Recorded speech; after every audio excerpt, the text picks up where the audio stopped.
So as you can tell, this isn't going to work exactly like a traditional video on the channel, but I think we'll manage.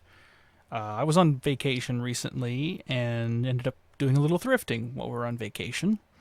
And part of that thrifting I think you guys will find interesting. I mean, if you don't, let me know in the comments. If I do come across cool stuff, I do want to share it on this channel. It's kind of my thing. But I have stuff. These all came from the same place.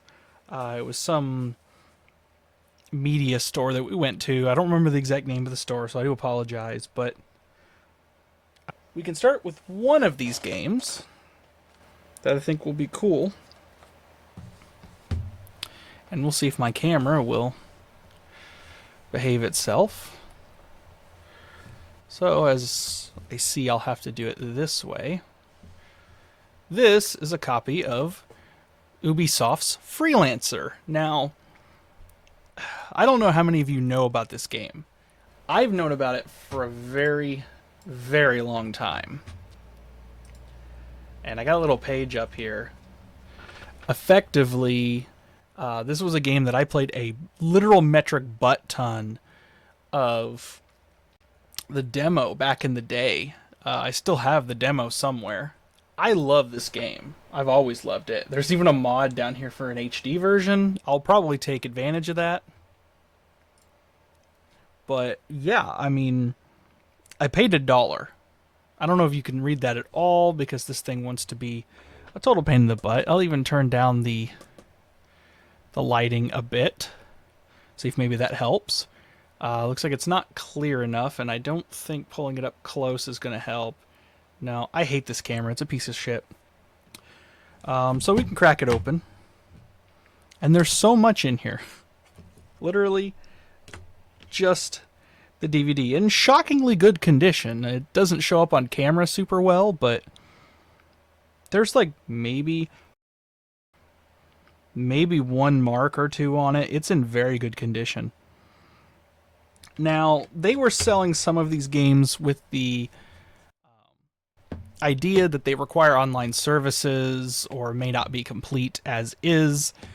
This has secure ROM. We'll find out if I can get past it or not. I do have a Windows 7 machine that I can install the game on and run it on. So it's not a huge deal if that's the case. But, you know, operating system, Windows 98, ME XP in 2000 with a 600 megahertz processor and 128 megs of RAM and a 3D card of 16 megabytes. My PC did not run this but well back in the day, but I played the hell out of the demo. It reminds me a lot of games that came out today. Obviously, Star Citizen is way beyond the scope that this game had, but it was kind of a similar idea. You kind of just had an open-ended universe to explore, expand, create your own character, give them jobs to do. It was phenomenal. There might have been multiplayer back in the day. I certainly never played it. So, that was a good one.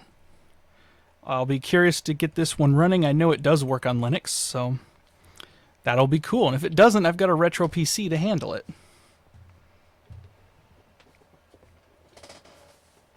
So next up, we have one that's a little bit in rougher shape. You can see somebody paid money for this at one time. Dirt 2. Now, games for Windows Live, don't make that scare you immediately. There's ways around that. There's patches to patch that out. There's even mods for the game and whatnot, and I'll figure it out. But it's from Codemasters, back when they were good. I've always wanted to play the Dirt games. I don't know why I haven't previously. You can see the ATI logo. Rapture 3D runs great on Core i7 processor. DirectX 11. This should be a fun game. And you can see it's still got this little seal here, which, you know, we're certainly not going to need anymore.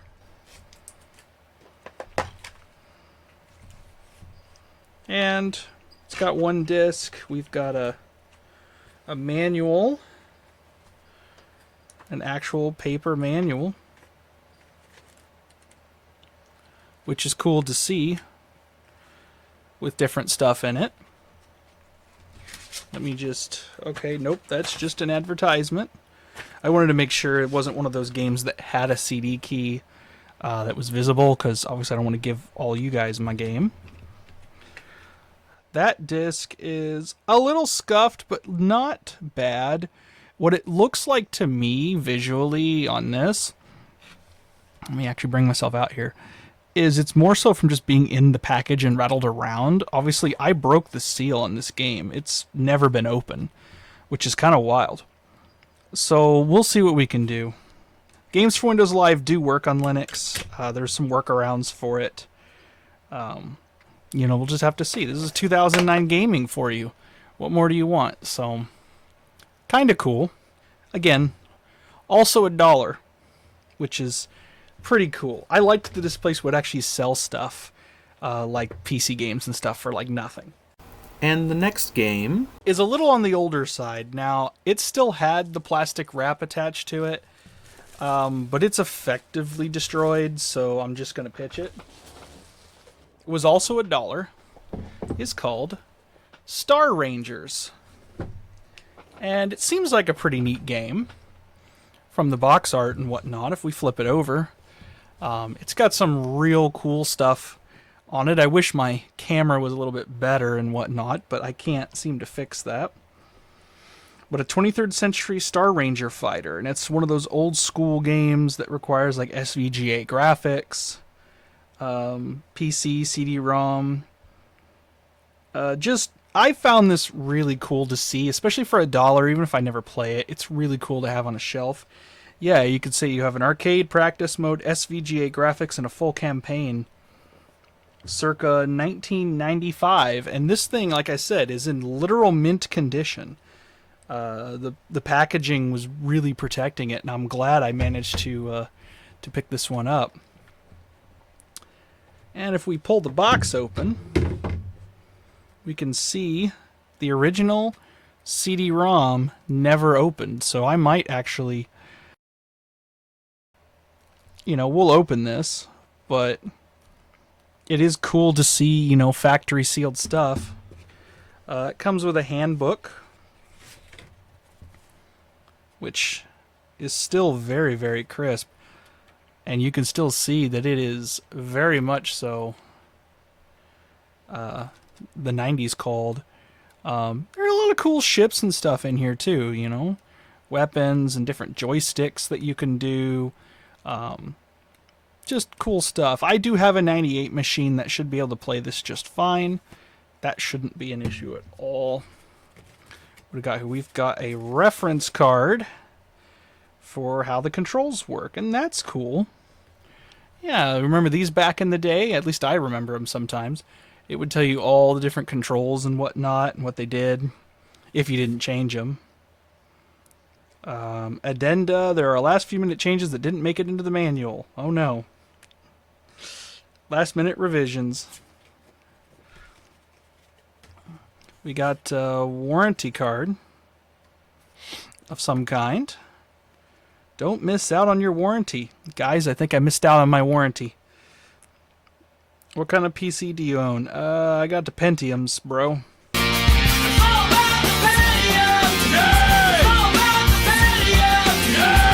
There's an installation guide. I will take a look online for this stuff. If it has not been archived to archive.org or a similar website, I will go ahead and archive it. I'm gonna guess it probably has. I think. Really love to see that stuff. Really cool. Let's go ahead and open this up. Because I'm all about violating warranties, you know. Because, ladies and gentlemen, as much as some people will berate me for opening this sealed game for the first time in 20 or 30 years, what was this thing meant to do? It was meant to entertain somebody. Therefore, just sitting in a package, it will never do that. So I would rather pull it out, make a digital copy of it, and have fun. And that's exactly what we're going to do at some point on the channel. Oh, smells like the 90s. And of course that disc is just in mint condition, as you'd expect for it basically never being touched. This is what 1995 looked like, fellas. Compact disc. Cool stuff. I look forward to trying it out. You know, some of these old games sometimes are, you know, they may not be a ton of, you know, long hour sync these days, but, you know, they're still entertaining to me, especially with the current trend of modern gaming just basically going to crap. So I'm going to try to set this over here out of the way. I didn't find this Star Rangers game online, super easily online. I did find the Wikipedia for it. It's just an old DOS game. I don't know that they ever went on to make anything else. Looks like there's a Moby Games link. Want to play What Is It Live? Oh yeah, it still exists. 6.4 on Metacritic. They obviously didn't like it as well. But you can kind of get an idea of it. It's just an old DOS shooter. And I have a couple of these. I even have one for like the PlayStation 1. I think they're good fun. So, you know, sometimes you just like simple shooters, you know, simple space sims, blowing up stuff, that sort of thing.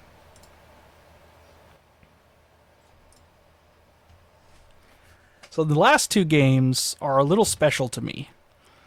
You see, I'm a bit of a Star Trek fan. I wouldn't call myself a total nut, but I do collect a lot of Star Trek games.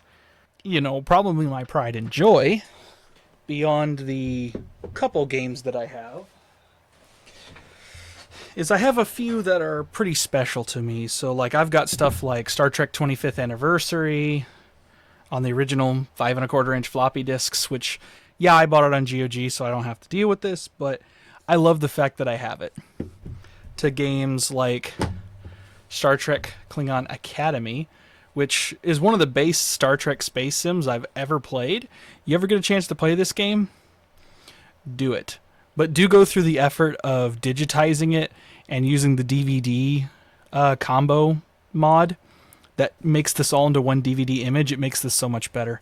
But I've got cool games like this. And I've got the original Starfleet Academy, Starfleet Command. I've been trying to collect most all of them. And I didn't buy it, but they did have Star Trek Elite Force in the big box. And I almost bought it, but I was already spending enough on some of this other stuff over here. We have our first one, Star Trek Klingon Honor Guard. Now, this one is in relatively okay. In fact, I noticed they used little tape here to prevent this from completely delaminating the box and its cardboard, and I appreciate that. Now, I spent a little bit more on these two, and understandably so. You can see it's got that cool raised bevel, like all these words are actually raised into the thing. More Unreal than Unreal Tournament. There you go. Rated M. Are we adults here? I'm in danger. So, I think this game is cool. Obviously, this box has been opened and whatnot, but this, I had to pick it up. Like, it's in the big box. It's one of the few games I don't have from the Star Trek franchise. It's just that I don't even necessarily know if the game's any good, per se, but I've heard a lot of things about it. Now here, we've got 3DFX, AMD K6-2. So it runs on some old stuff. And it's one of these from back in the day that has the pull open. That's about as much box as I can actually get in the shot. You know, bound by glory and of battle and conquest, we hold honor above all else. And it talks, you know, it's going through kind of being a Klingon, which I think is kind of cool. It's a game I haven't played, but it's supposedly a good game. It's just not very popular. Obviously, this one has been opened. Let's go ahead and open it again.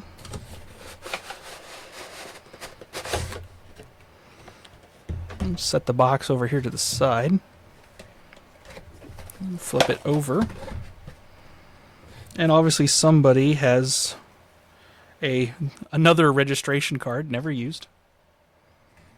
We've got the Honor Guard manual, which tells you everything that you need to know about the game. Still in very excellent condition, honestly. You could have fooled me and said it's almost brand new. It's a little nick out of the corner there, but basically brand new.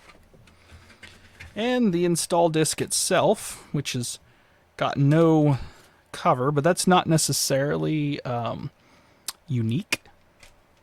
So whoever had this before definitely took care of it. Oh yes, this is basically brand new. Whoever had this basically never used it.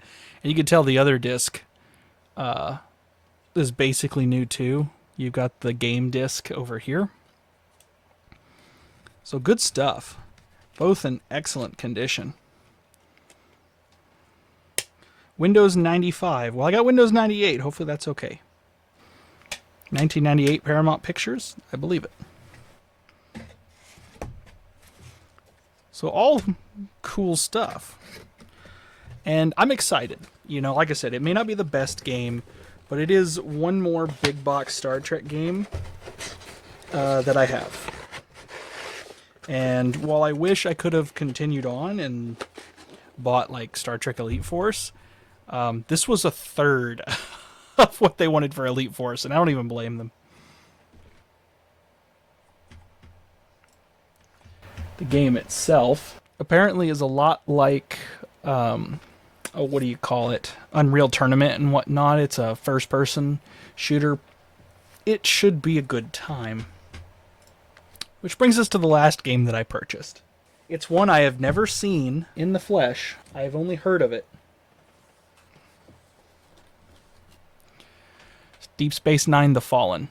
Very similar style game to what we looked at, except this is third person instead of first person. And it's one of the few games that Deep Space Nine actually got. I have one other one over here that I could show. The one other game that I know Deep Space Nine had was Deep Space Nine Dominion Wars, which was an actual ship combat game. It's not ideal. If I can get into it, sure. This is a very, very weird game. This one is more like you don't directly command the ship, you just command the officers to do things. It's very weird. But this game is kind of more of a third-person shooter, it sounded like. Like a third-person Unreal Tournament, so to speak. Again, it says, enhancing the revolutionary Unreal Tournament engine. So this is still all before we got into Star Trek Elite Force, and it ran on the Quake engine. And just absolutely cool shit. I mean, epicness. So, this is a game that I am looking forward to. Let's go ahead and get it open, actually. Obviously, somebody was here a long time ago.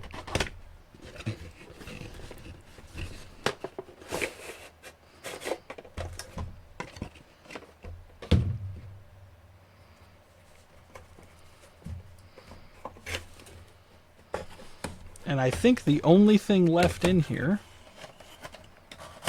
if I am not mistaken, is the game.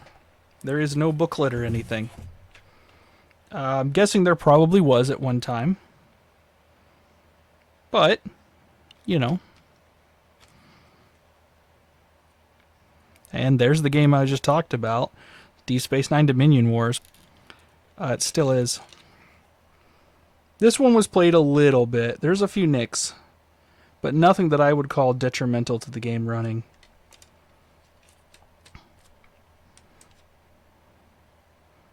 Just cool stuff. Simon & Schuster, one of the few game studios that existed for quite a while.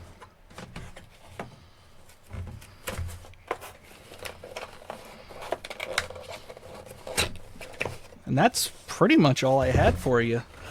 Get this boxed up real quick. You know, all of this awesomeness for like $50. It seems like a bargain to me to have all that for that. So I'm excited. These two are 100%, or these three, I should say, are 100% going on my shelf. Big box shelf. These will go in my collection to be digitized and played at a later date. But I think for that, that'll pretty much do me for this one. Well, thank you, legendary Logitech Brio that still sucks, for that amazing performance. Oh gosh, you gotta love technology sometimes, don't you? But that's pretty much gonna do it for this one. Like I said, I'm gonna put these boys on my my shelf behind me here on the big box shelf where I keep my other big box games. The other two are gonna go on my shelf over yonder. Then we'll get sorted through as I get through digitizing my game collection. And at some point, I'll get to play these. I don't know if I'll play them on the channel. I'd like to. It's my channel. I'd like to just do whatever I want. I don't really play by the algorithm or anything. So if you want to see that, let me know in the comments. Maybe I'll do some Let's Plays at some point. Just kind of whatever I'm interested in is what I'm doing here. So if you like the video, go ahead and like the video. If you want to subscribe, that'd be great too. I just hit 300 subscribers, which is cool. Clearly there's more than 2 people that like to watch me, and I appreciate it. I've been told that my audio, for some reason, is in mono left. I have no idea what's causing that. I'll just make sure Resolve renders out in mono, but it's both ears. I don't understand what's going on. So for you people that keep yelling at me that my audio sucks, you're asking me to fix a problem that I can't hear, because I hear stereo on my speakers, so I don't understand why YouTube thinks it's mono. Take that for what you will. I'm going to get out of here, and y'all have a great day.